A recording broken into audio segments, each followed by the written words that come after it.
Rights Project 35th Annual MiniPlay Festival. Today we're recording the winners of the 5th, 6th, 7th, and 8th grade categories.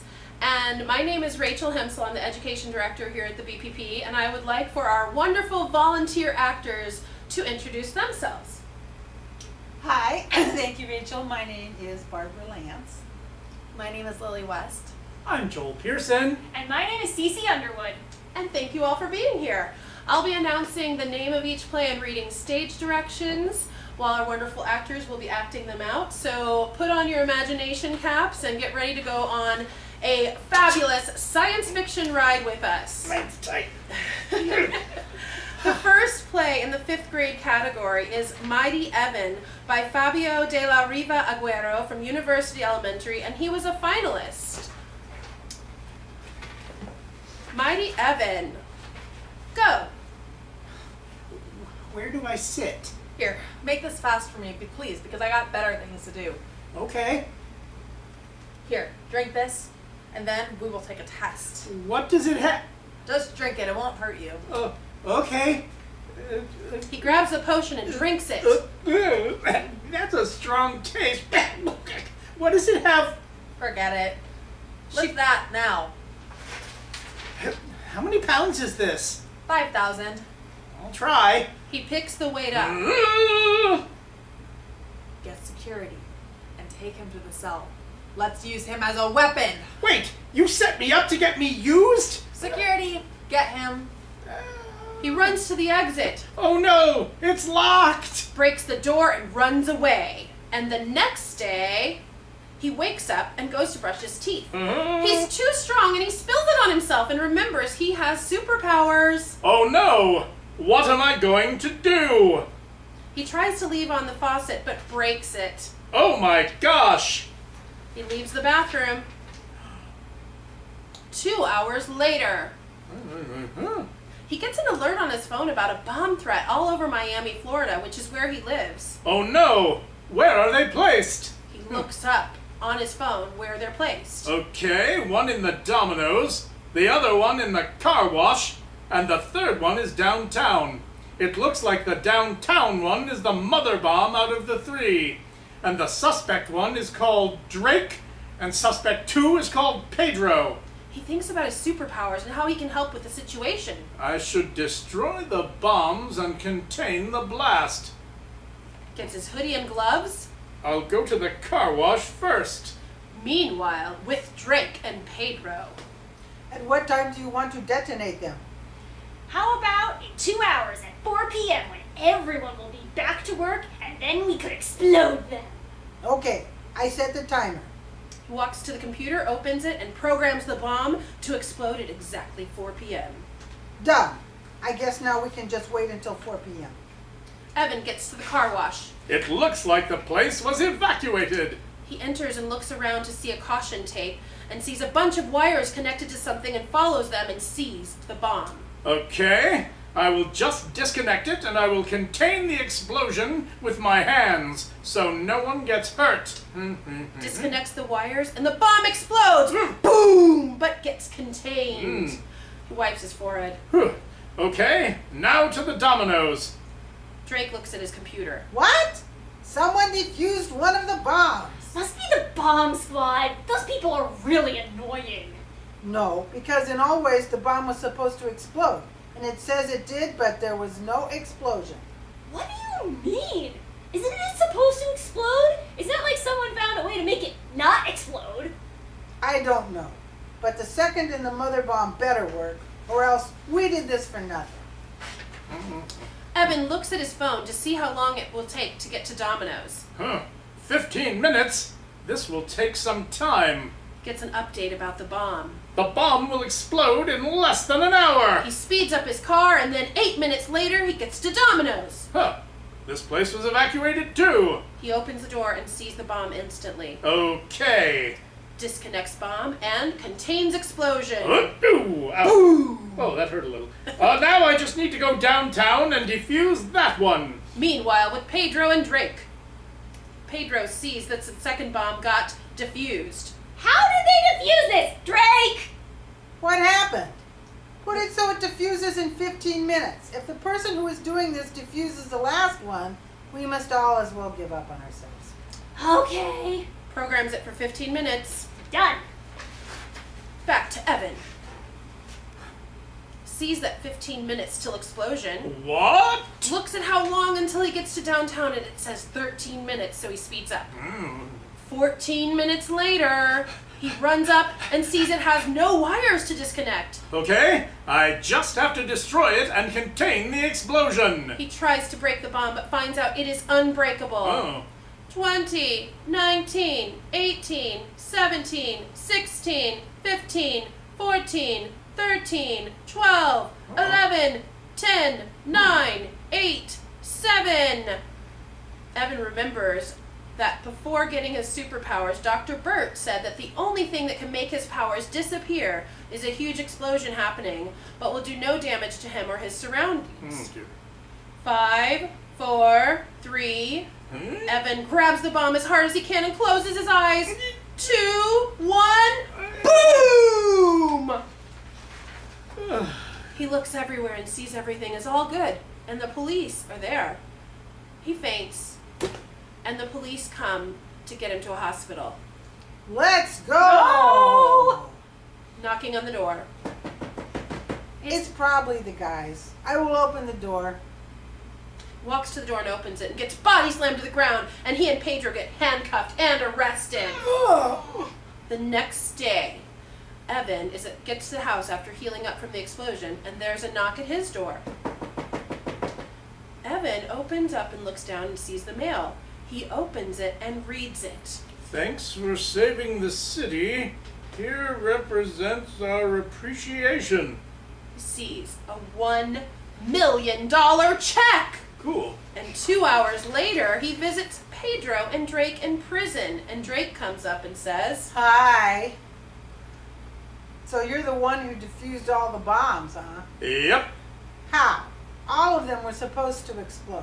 Well, I got superpowers from a guy called Dr. Burt. Whatever. I will give you a warning this time. It will not be the last time you see me in action. You can't lock me up forever. And now I know who you are and what you can do. And I will find a way to defeat you. We'll see. Take him away, boys. Drake stands up and smiles at Evan, and Evan says, Have a good life in jail. Burn. I wonder what he means. The end. Next up, we have another finalist, Conflict of the Wolf by Hayden Stevens and Lily Holloway, verbal, both from Edgewood Intermediate.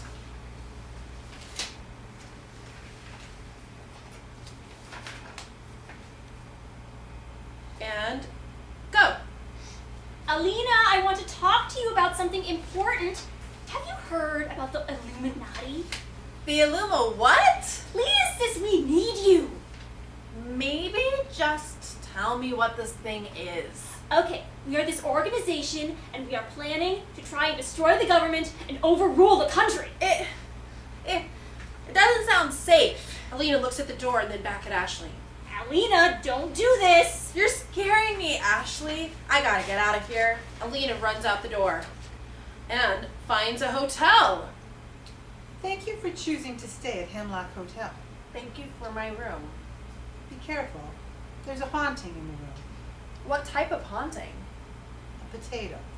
Oh, okay, well, I'm going to go to my room now. She walks to the room, Seems normal so far. flips on light, sees a potato. Oh, God. Scene 3.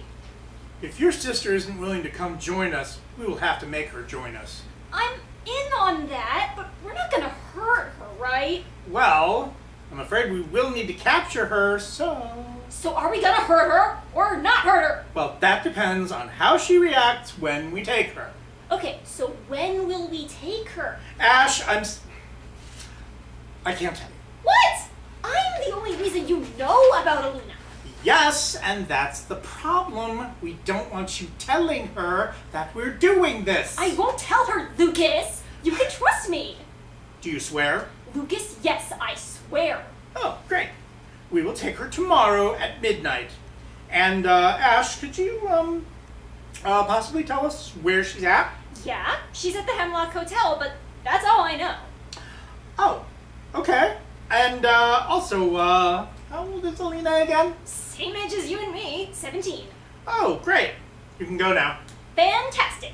Thank you for having me. No problem. Bye. Bye. Ashley walks out the door. In the next scene, Alina is in her room and is starting to transform into her werewolf form. And Lucas is on his way to the hotel. Ashley is in the lobby calling him. Oh, I forgot it's a full moon! Lucas, she's in her room still. I think she's on the 3rd story. Lucas, be careful. It's a full moon. Well, which one? There are 4 windows. Farthest one to the left. Okay, I'll be there soon. Okay. They both hang up. Excuse me? Oh, hello there. How may I help you? I don't need your help. Wait, that area is for guests only. Ashley hits her with the taser and the receptionist falls to the floor. Ashley runs upstairs to Alina's room and knocks on Alina's door. One sec. Ashley bangs on the door. Coming. Ashley knocks even louder. Alina walks to the door and opens it. What are you... Ashley. Ashley slaps Alina with the taser. Lucas, I've got her. Come quick. I'm in the parking lot. Lucas comes in the window. Huh, right here, no need to yell. What? She's kind of cute. Seriously, Lucas? What, can you not judge me for like 5 seconds? Fine, put her in the car. Ashley, Lucas, and Alina all get in the car with Ashley driving and Lucas and Alina in the back, while Alina starts to wake up. Alina whispers, Where am I? Shut up. What's going on back there? Nothing. Hurry. Why should I? Just do it. They arrive and Lucas carries Alina in and they put her in a metal cage. What are you doing to me? I told you there would be consequences. Ashley leaves the room and leaves Lucas in charge. Let's get you out of here. Lucas unlocks the cage door. Come on, Alina. Lucas and Alina get to the car and drive down the street to his house. After a few minutes, they arrive at his house. We should be safe here. I can't believe what we almost did. I thought I could kidnap you, but once I saw you, I realized you're not just a werewolf. You're a beautiful werewolf. Thanks. Thanks for saving me from my own sister. Hey, Alina, I'm sorry. It's fine. I was just born this way. But what can we do now? I have connections. We can change our names and move to a different city. The Illuminati will never find us. Oh!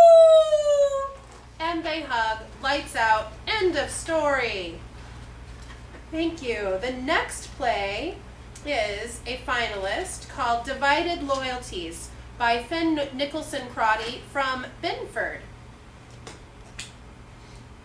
The location is Earth, and in the beginning of the scene, we're in the year 2330. The world is ruled by a tyrant named Callista, who's gained control with the help of alien allies. And there are groups of loosely affiliated rebels fighting to free the North America from the grasp of a cruel dictator. At the center of the area of fighting, there is a body that looks like a human being. While the face was badly mutilated by whatever happened to his compatriots, the remainder of the body is more or less intact. He looks dead, but appears to have died recently. Is or was that a person? Good God, half of his face has been blown off. Let's get moving. And leave him behind. What are you thinking? He might slow us down. Besides, we need to get out of here. As a medic droid, it is my duty to help the... Yes, we know you must help the wounded or sick. We get it. A66 puts her face close to Borders. If I were you, I would respect this job. And all the sacrifices the people you can't save that haunt you. I know plenty about sacrifice. Do you know what it's like to watch your entire family die right in front of you? No, I really don't, but... Enough! We need to get this man, or what's left of him, to the bunker before it's too late. And now we see Marcus dragging the corpse away. Why am I always the one dragging the body? Because you're the strongest person in our squadron and you're always the slowest to say no. Fair point. The squadron walks off stage, and we are in a new scene where we see the same man we saw lying there in a hospital bed in a white room, and he wakes up and feels the left side of his face, and he feels cold metal. Where am I? Border walks into the room. A rebel bunker. Who are you? I'm Border, Sniper, Rebel Commander, etc. Well, I have another question then. Who am I? I do not have a clue, but A66 may. He was involved in a raid on Callista's main database and archived info on every person who has ever lived. Do you know who this guy is? Not a clue, which is really strange. Turns to the man in the bed. Do you have any memory about your name or what happened? Wait, I think it's Richard. Yeah, it's Richard, but I'm still not sure. What happened to my face?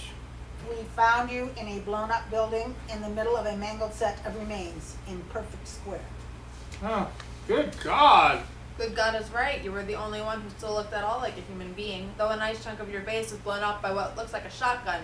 We replaced it with what you feel up there now. The rest of the squadron walks into the room. How's he doing, Border? Pretty good. He just remembered his name.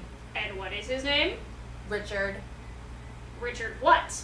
I don't remember. Remember anything else? Only a man pointing a gun directly at my face and whispering, "This is the end." What did he look like? Well, he was sort of chubby yet muscular, and he had a very sharp face. By the way, where, and I guess when are we? Colorado, year 2330. Wait, did the shot not actually kill me? No, you were totally dead. Then how did you bring me back to life? It's called necro. It allows us to bring the recently dead person back to life. Necro was invented in the 1990s, but when a person was brought back to life, they weren't human. They had no emotions, no feelings. They really still were dead. Of course, we've gotten a lot better at it over the years. In fact, we depend on it now to restock the ranks of our army and keep the rebellion going. Why couldn't you bring all those other people back to life?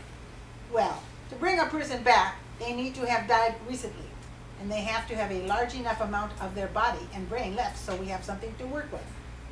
Unfortunately, the rest of the folks you found with you did not qualify. Oh, Well, might as well not dwell on that. Those people would want us to avenge them. Maybe not avenge them, but they'd want us to keep going. Or that. Enough talking. Time to get down to business. One of our squadrons has gained control over the entrance to Callista's main command center. who's Callista? Boy, you really don't remember anything. He is the ruler of what was at one point North America. He is also a tyrant who kills all who disagree with him. Thousands. Every day. It's going to take a couple weeks to get there, so we'll have plenty of time to talk about all he's done and all we're going to do on the way. Let's move out! End of scene. Now, I could tell you every little detail about the journey to the rebels' main weapon cache, but if I did, we'd be here for hours. So, I'll just mention the interesting parts. Our heroes got captured by a cult who worships machines, chose sides in and then helped in a gang war, and bonded over drinks and miles and miles and miles of travel. Begin scene 2. Okay, it's been a slog to get here, but we can rest when we're dead. Brings up a hologram of the Callista's headquarters. Listen up. There are 3,000 feet of deadly traps on the first 20 floors. There are deadly sentinel droids that kill anything that looks like a human on sight. Then there are buzzsaws fired when a motion sensor detects a person. The one weakness is that once the buzzsaws are fired, they don't fire again until someone loads them again. So we should only have to worry about them once. At that point, we'll have to go past the sentinel droids, the alien hounds, and something described in the plans as bonuses? And what are bonuses? Unfortunately, we don't know. Okay, well, that sounds nice. Who wants to go on the mission where we might potentially die? I sure do. Obviously, I'm going to. Same here. A medical droid is obliged. Yeah, we know. I'm also going. The others turn to him with looks of surprise, but also respect. Well, might as well get ready. They walk off. Scene change. We see the squad in a room full of advanced armor. Okay, everyone suit up. Everyone except Border and A66 put on the armor in the room. What about you two? We are made out of what they used to make those suits. What do you, Richard vaguely remembers discussing ammunition that could easily pierce the body armor they were putting on, but can't remember when or with whom he would have had them. Hey, Richard, you dozing off? What? Oh, sorry. Just, tired, I guess. You gonna be okay in a fight? Yeah. Throws him a laser revolver. Good luck out there. You too. Border, what's our fastest ship? The Falcon 718 was, but it was blown up last week along with every last one of our other ships and vehicles. Crap. Well, I guess we're going in on foot. Might as well get some help. Rick, Ben, and Toby will accompany us. The trip into Callista's headquarters was long and bloody. If I described every encounter, every chase, every cry for help, we would be here all night. Instead, I'll just mourn the dead and leave it at that. Eventually, the remnants of the party arrive in Administrator Callista's old command center. The room hasn't been used for some time, but the dust on silver-plated skulls that lined the walls did little to dull the sharp sense of evil that filled the place. Holy crap! Look at this place. We made it. The codes to defeat the remaining vestiges of Callista's army must be in here somewhere. Let's go find them. So Rick, Ben, Toby they will not have died in vain. Richard can't shake the feeling that something dangerous is in the room with them.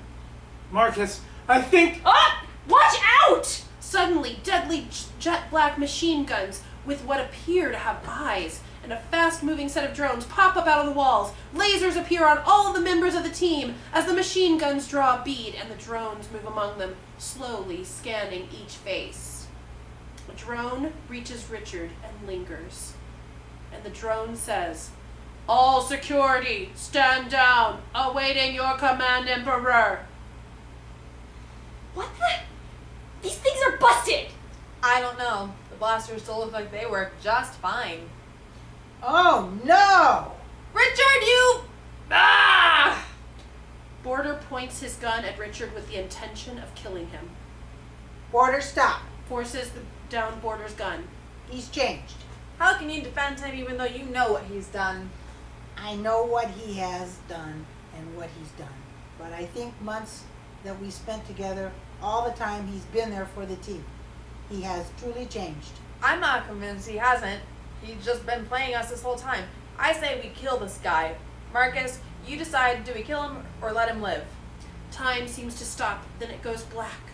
Everyone exits and the spotlight goes onto the masked, hooded narrator, who takes off the hood and mask, revealing someone who looks like an older, more grizzled Richard.